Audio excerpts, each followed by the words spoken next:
Bienvenidos. Este es el día número 159. Estamos leyendo toda la Biblia en 365 días. Es el Señor quien nos concede perseverar. Es el único que merece honor y gloria, pero sobre todo, quien merece nuestro amor y nuestra obediencia. Hoy tenemos textos del primer libro de los Reyes, del libro de los Proverbios, y de la primera carta de San Pablo a los Corintios. En el nombre del Padre, y del Hijo, y del Espíritu Santo. Amén. Del primer libro de los Reyes, capítulo 13. Un hombre de Dios vino de Judá a Betel por orden del Señor, mientras Jeroboam estaba de pie junto al altar para quemar incienso. Y gritó contra el altar por orden del Señor: Altar, altar, a la casa de David le nacerá un hijo, su nombre será Josías, y él inmolará sobre ti a los sacerdotes de los lugares altos, que queman incienso sobre ti, y hará arder sobre ti huesos humanos. Ese mismo día, el hombre de Dios dio una señal diciendo: Esta es la señal de que ha hablado el Señor. El altar se va a resquebrajar y se desparramará la ceniza grasienta que hay sobre él. Al oír la palabra que el hombre de Dios proclamaba contra el altar de Betel, Jeroboam extendió su brazo desde encima del altar diciendo: Deténganlo. Pero el brazo que había extendido hacia el hombre de Dios le quedó paralizado y no pudo volverlo atrás.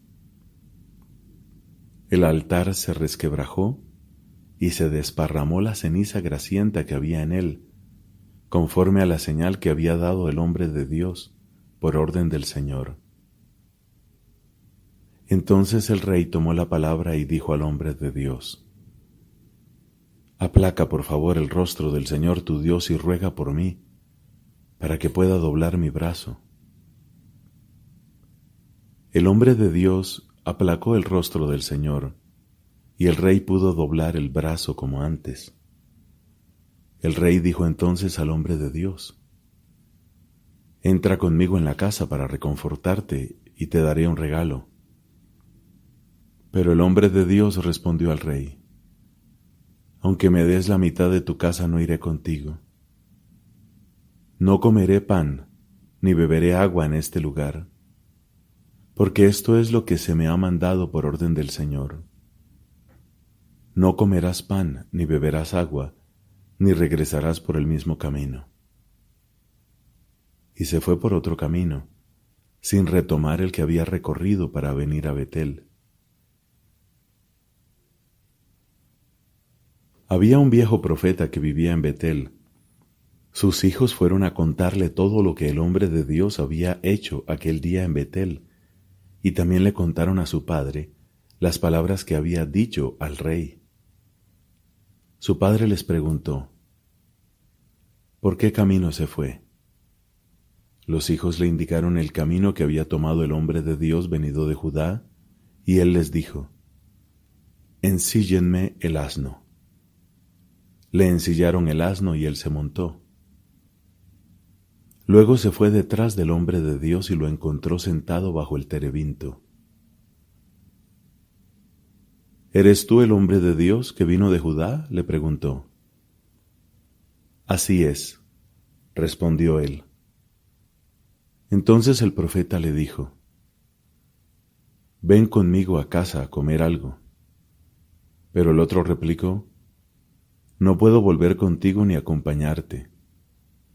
No comeré pan ni beberé agua contigo en este lugar, porque esta es la orden que recibí del Señor.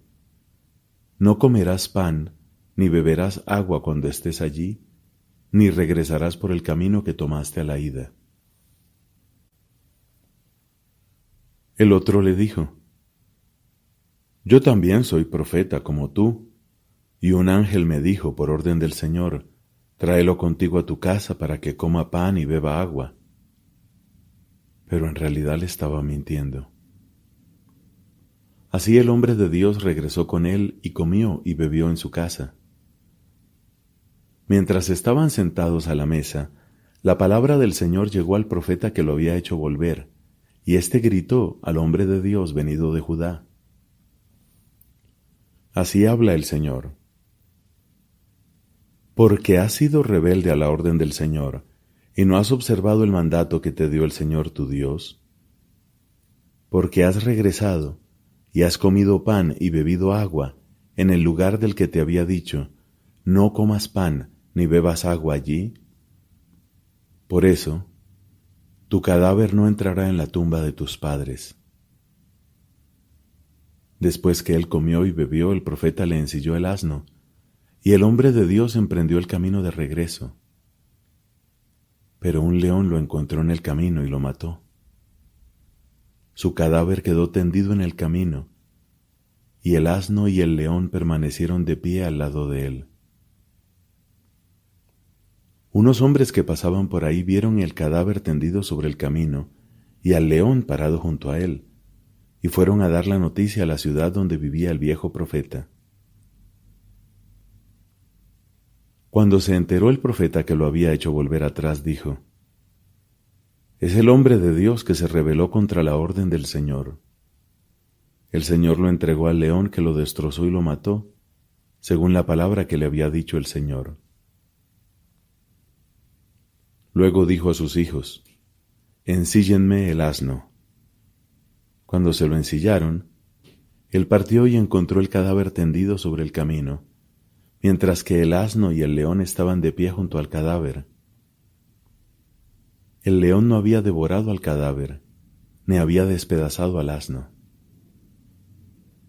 El viejo profeta recogió el cadáver del hombre de Dios, lo cargó sobre el asno y lo llevó a la ciudad para hacer duelo por él y enterrarlo. Puso el cadáver en su propia tumba y le entonaron la lamentación: «Ay, hermano mío». Después que lo enterraron, el profeta habló así a sus hijos: «Cuando yo muera, me enterrarán en la tumba donde ha sido sepultado el hombre de Dios. Depositen mis huesos junto a los suyos, porque ciertamente se cumplirá la palabra que él proclamó por orden del Señor contra el altar de Betel y contra todos los santuarios de los lugares altos que están en las ciudades de Samaria».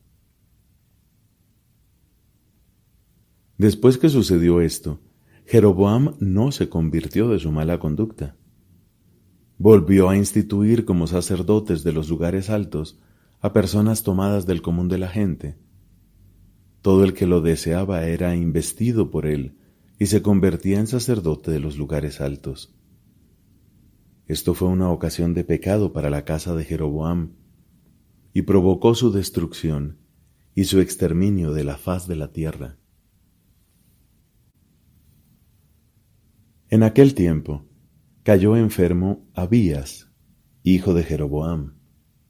Entonces éste dijo a su esposa: «Disfrázate para que nadie sepa que eres la mujer de Jeroboam y ve a Silo. Allí habita Ahías, el profeta que predijo que yo reinaría sobre este pueblo. Toma contigo 10 panes, unas tortas y un tarro de miel y ve a su casa. Él te va a anunciar qué le sucederá a nuestro hijo». Así lo hizo la mujer de Jeroboam. Partió hacia Silo y entró en la casa de Ahías. Este ya no podía ver porque había perdido la vista a causa de su vejez. Pero el Señor le había dicho: «Mira que la mujer de Jeroboam viene a consultarte acerca de su hijo porque está enfermo. Tú le dirás esto y esto. Cuando ella entre, se hará pasar por otra». Apenas oyó el ruido de los pasos de la mujer, mientras ella entraba por la puerta, Ahías dijo: «Entra, mujer de Jeroboam. ¿Por qué te haces pasar por otra? Yo he sido enviado para hablarte duramente. Ve y dile a Jeroboam: así habla el Señor, el Dios de Israel. Yo te elevé de en medio del pueblo y te constituí jefe de mi pueblo Israel. Arranqué la realeza a la casa de David para dártela a ti, pero tú no has sido como mi servidor David, que observó mis mandamientos y me siguió de todo corazón, haciendo únicamente lo que es recto a mis ojos. Tú, en cambio, has obrado peor que todos tus predecesores. Has ido a fabricarte otros dioses, ídolos de metal fundido, para provocar mi indignación, y me has arrojado a tus espaldas. Por eso, yo voy a atraer la desgracia sobre la casa de Jeroboam. Extirparé a la familia de Jeroboam todos los varones, esclavos o libres en Israel, y barreré hasta los últimos restos de su casa, como se barre el estiércol bien a fondo. Al de la familia de Jeroboam que muera en la ciudad lo comerán los perros, y al que muera en descampado lo comerán las aves del cielo, porque ha hablado el Señor. En cuanto a ti, vete ahora mismo a tu casa. Apenas pongas tus pies en la ciudad, el niño morirá. Todo Israel se lamentará por él y le darán sepultura. Él es el único en la familia de Jeroboam que entrará en una tumba, porque solo en él se ha encontrado algo bueno para el Señor, el Dios de Israel, en la casa de Jeroboam. El Señor suscitará para Israel un rey que habrá de extirpar la casa de Jeroboam. El Señor golpeará a Israel, y éste se agitará como el junco en las aguas. Arrancará a Israel de este hermoso suelo que dio a sus padres, y los dispersará al otro lado del río, porque erigieron sus postes sagrados, provocando así la indignación del Señor. Él entregará a Israel por los pecados que cometió Jeroboam y por los que hizo cometer a Israel. La mujer de Jeroboam partió y se fue a Tirsá, y cuando franqueaba el umbral de su casa, murió el niño. Lo sepultaron, y todo Israel se lamentó por él conforme a la palabra que había dicho el Señor, por medio de su servidor el profeta Ahías. El resto de los hechos de Jeroboam, sus batallas y su reinado, todo eso está escrito en el libro de los anales de los reyes de Israel. Jeroboam reinó durante 22 años y se fue a descansar con sus padres. Su hijo Nadab reinó en lugar de él.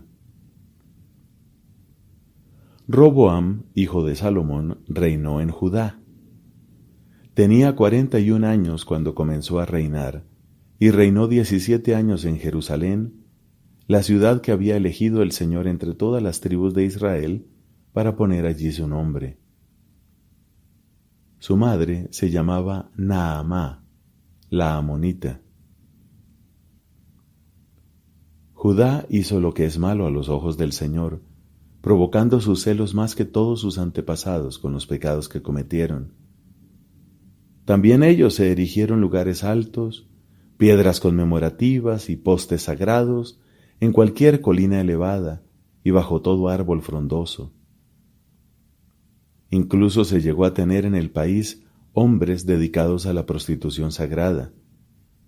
Así imitaron todas las costumbres abominables de las naciones que el Señor había desposeído delante de los israelitas.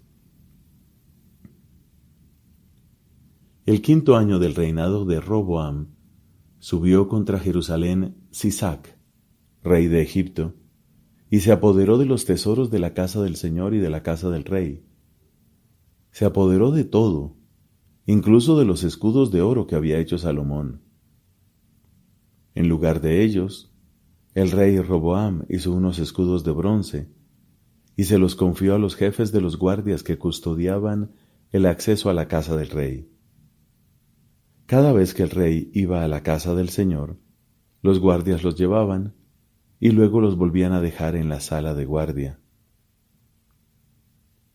El resto de los hechos de Roboam y todo lo que él hizo, ¿no está escrito en el libro de los anales de los reyes de Judá?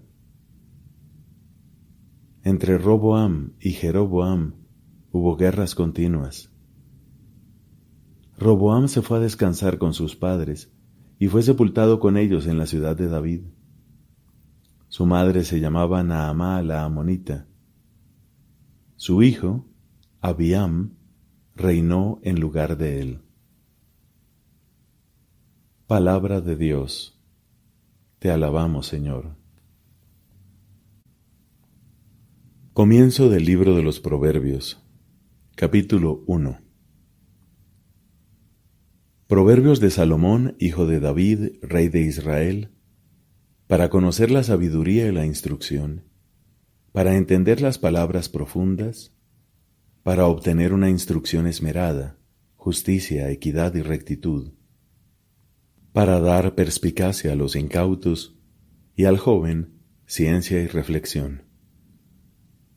Que escuche el sabio y acrecentará su saber, y el inteligente adquirirá el arte de dirigir, para entender los proverbios y las sentencias agudas, las palabras de los sabios y sus enigmas.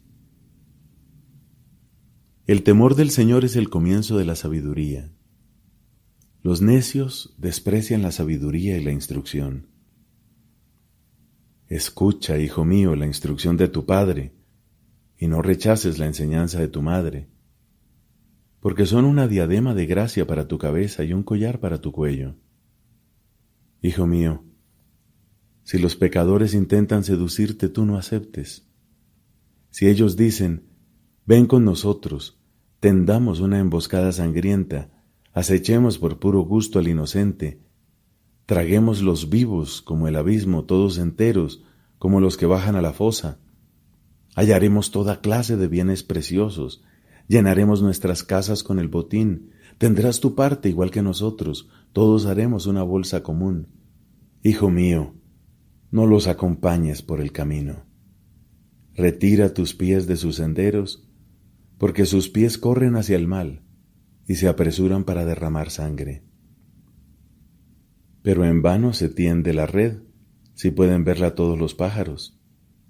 Ellos tienden contra sí mismos una emboscada sangrienta, están al acecho contra sus propias vidas. Tal es la suerte del que obtiene ganancias injustas.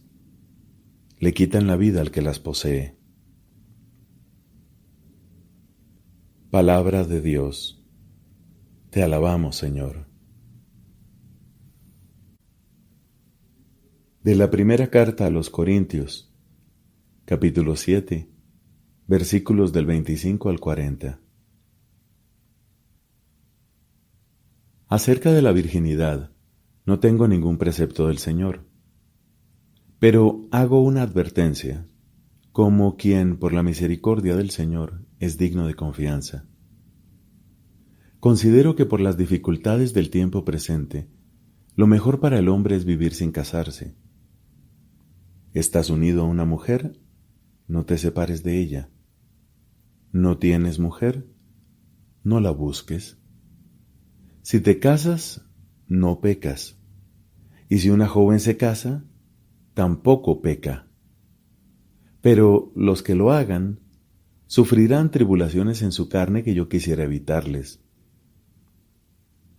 Lo que quiero decir, hermanos, es esto: queda poco tiempo. Mientras tanto, los que tienen mujer vivan como si no la tuvieran, los que lloran como si no lloraran, los que se alegran como si no se alegraran, los que compran como si no poseyeran nada, los que disfrutan del mundo como si no disfrutaran, porque la apariencia de este mundo es pasajera. Yo quiero que ustedes vivan sin inquietudes. El que no tiene mujer se preocupa de las cosas del Señor buscando cómo agradar al Señor. En cambio, el que tiene mujer se preocupa de las cosas de este mundo buscando cómo agradar a su mujer, y así su corazón está dividido. También la mujer soltera, lo mismo que la virgen, se preocupa de las cosas del Señor, tratando de ser santa en el cuerpo y en el espíritu. La mujer casada, en cambio, se preocupa de las cosas de este mundo, buscando cómo agradar a su marido. Les he dicho estas cosas para el bien de ustedes, no para ponerles un obstáculo, sino para que ustedes hagan lo que es más conveniente y se entreguen totalmente al Señor. Si un hombre, encontrándose en plena vitalidad, cree que no podrá comportarse correctamente con la mujer que ama y que debe casarse, que haga lo que le parezca. Si se casan no comete ningún pecado. En cambio, el que decide no casarse con ella porque se siente interiormente seguro y puede contenerse con pleno dominio de su voluntad, también obra correctamente. Por lo tanto, el que se casa con la mujer que ama hace bien, pero el que no se casa obra mejor todavía. La mujer permanece ligada a su marido mientras éste vive. En cambio, si muere el marido, queda en libertad para casarse con el que quiera. Pero en esto debe ser guiada por el Señor. Sin embargo, será más feliz si no vuelve a casarse, de acuerdo con mi consejo. Ahora bien, yo creo tener el Espíritu de Dios. Palabra de Dios. Te alabamos, Señor.